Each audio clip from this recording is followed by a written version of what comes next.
Thank you very much, Mr. President. Ladies and gentlemen, good evening. Assalamu alaikum. Lovely to see you all here tonight. We are having a very entertaining night, are we not, with some very interesting things being said from the other side of the house tonight. Let me begin by saying, as a Muslim, as a representative of Islam, I would consider myself an ambassador for Islam, a believer in Islam, a follower of Islam and its Prophet. So in that capacity, let me begin by apologizing to Anne-Marie for the Bali bombings. I apologize for the role of my religion and me and my people, for the killing of Theo van Gogh, for 7/7. Yes, that was all of us. That was Islam, that was Muslims, that was the Quran. I mean, astonishing claims to make in the very first speech tonight, on a day like today, where the Conservative Prime Minister of the United Kingdom is having to come out and point out that these kind of views are anathema. And I believe you're trying to stand for the Labour Party to become an MP in Brighton. If you do, and you make these comments, I'm guessing you'll have the whip withdrawn from you, but then again, UKIP's on the rise, they'll take you, the BNP, they might have something to say about your views. This is what Mehdi Hasan always does. By the way, just on a factual point, since we heard a lot about the second speaker, about how backward we Muslims all are, on a factual point, you said that Islam was born in Saudi Arabia. Islam was born in 610 AD. Saudi Arabia was born in 1932 AD. So you were only 1,322 years off. Not bad? Not bad start there. Talking of maths, by the way, a man named Al-Khwarizmi was one of the greatest mathematicians of all time, a Muslim, worked in the golden age of Islam. He's the guy who came up with not just algebra, but algorithms. Without algorithms, you wouldn't have laptops. Without laptops, Daniel Johnson tonight wouldn't have been able to print out his speech in which he came to berate us Muslims for holding back the advance and intellectual achievements of the West, which all happened without any contribution from anyone else other than the Judeo-Christian people of Europe. In fact, Daniel David Levering, the author of the Pulitzer Prize-winning historian and author of The Golden Crucible, points out that there would be no Renaissance, there would be no Reformation in Europe without the role played by Ibn Sina and Ibn Rushd and some of the great Muslim theologians, philosophers, scientists in bringing Greek texts to Europe. As for this being our university, I will leave that to the imagination as to who is our and who is there. I studied here too. An astonishing set of speeches so far making this case tonight. A mixture of just cherry-picked quotes, facts and figures, self-serving, selective, a farrago of distortions, misrepresentations, misinterpretations, misquotations. Daniel talked about my article in the New Statesman, which got me a lot of flack, where I talked about the anti-Semitism that is prevalent in some parts of the Muslim community, which indeed it is. Of course, I didn't say in that piece that it was caused by the religion of Islam. In fact, modern anti-Semitism in the Middle East was imported from, finish the sentence, Christian, Judeo-Christian Europe, where I believe some certainly bad things happened to the Jewish people. In fact, Tom Friedman, Jewish-American columnist in the New York Times, told me in this very chamber last week that he believed, had Muslims been running Europe in the 1940s, 6 million extra Jews would still be alive today. So I'm not going to take lessons in anti-Semitism from someone who's here to defend the Judeo-Christian values of a continent that murdered 6 million Jews. Moving swiftly on. Yes. Absolutely. Well, I'm about to make that point. No, I'm about to make that point. You're right. I agree with you 110%. That is my point. I don't think Europe is evil or bad. I'm a very proud European. I don't want to judge Europe on that basis, but if we're going to play this gutter game where we pull out the Bali bombing and we pull out examples of anti-Semitism in the Islamic community, then of course I'm going to come back and say, well, hold on. I mean, look, let's be very clear. Daniel here was a last-minute replacement for Douglas Murray, who had to pull out. And Douglas and I have a well-documented differences, but to be fair to Douglas, as to be fair to Anne-Marie and to Peter, atheists. Atheists see all religions as evil, violent, threatening. What the problem I have with Daniel's speech is that Daniel comes here to run this robust defense of Christianity, forgetting that his fellow Christians, people who said they were acting in the name of Jesus, gave us the Crusades, the Spanish Inquisition, the anti-Jewish pogroms, European colonialism in Africa and Asia, the Lord's Resistance Army in Uganda, not to mention countless arson and bomb attacks on abortion clinics in the United States of America to this very day. I would like a little bit of humility from Daniel first before he begins lecturing other communities and other faiths on violence, terror, and intolerance. But, no thank you. Some water. But I would say this, to address the gentleman's very valid point here, I'm not going to play that game. I don't actually believe that Christianity is a religion of violence and hate because of what the LRA does in Uganda or what Crusaders did to Jews and Muslims in Jerusalem when they took back the city in the 12th or 13th or whatever century it was.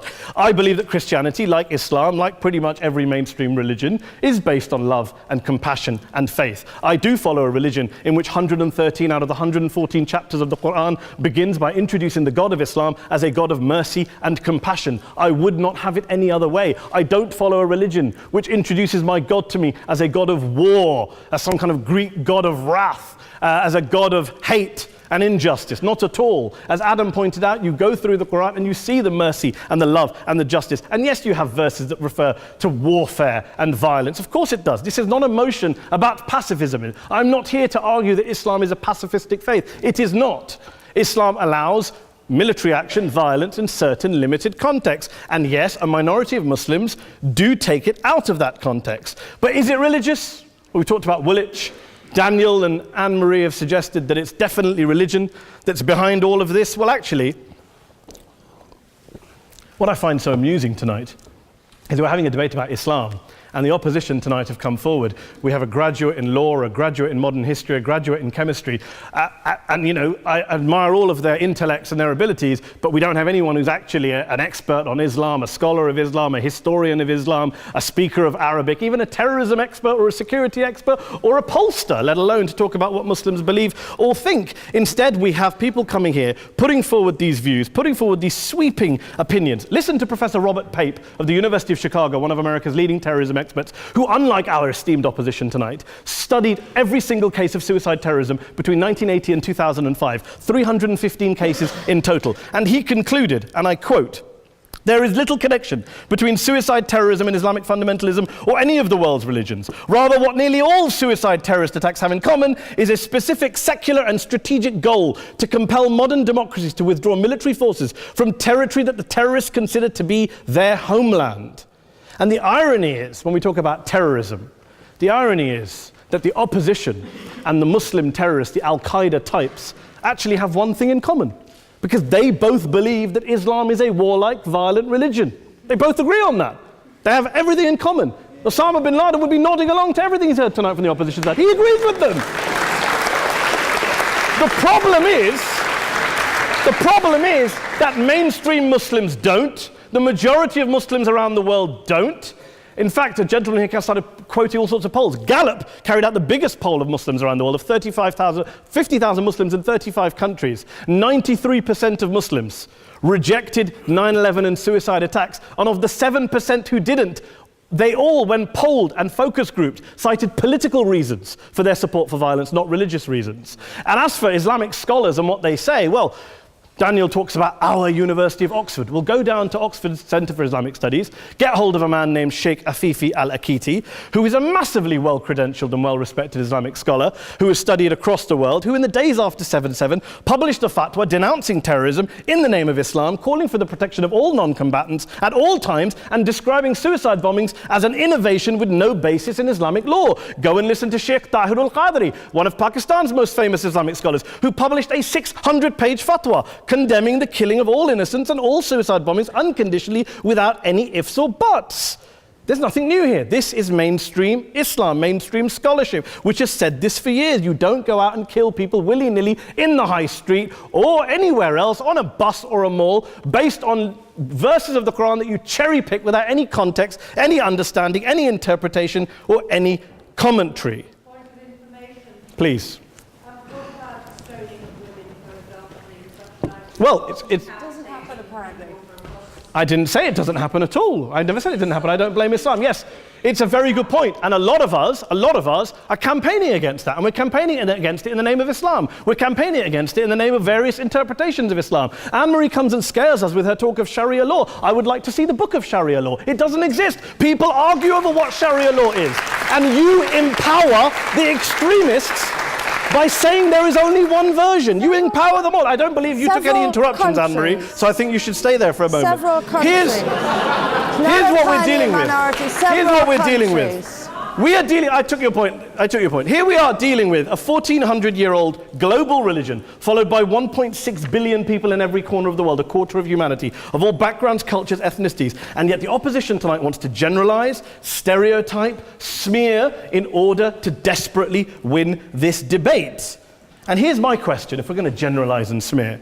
If, okay, people say yesterday's bombers, and we've got to be careful, there's a trial going on, were yesterday's attackers, motivated by Islam? Big debate. I don't believe they were. Let's say they were. Let's say Faisal Shahzad, the Times Square bomber, was motivated by Islam. Let's assume, for sake of argument, that Richard Reeves, the shoe bomber, was motivated by Islam.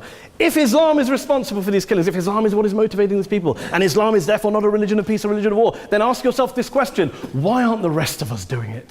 Why is it such a tiny minority of Muslims are interpreting their religion in the way that the opposition claim they are? Let's assume there are 16,000 suicide bombers in the world. There aren't. Let's assume there are for the sake of argument. That's 0.001% of the Muslim population globally. What about the other 99.99% of Muslims who the opposition tonight either ignore or smear? The reality is that the rest of us aren't blowing ourselves up tonight. The reality is that the opposition came here tonight not worried about the fact that me and Adam might pull open our jackets and blow ourselves up tonight because we're followers of a warlike warrior religion which wants to take over Europe and Daniel's university. The issue is this.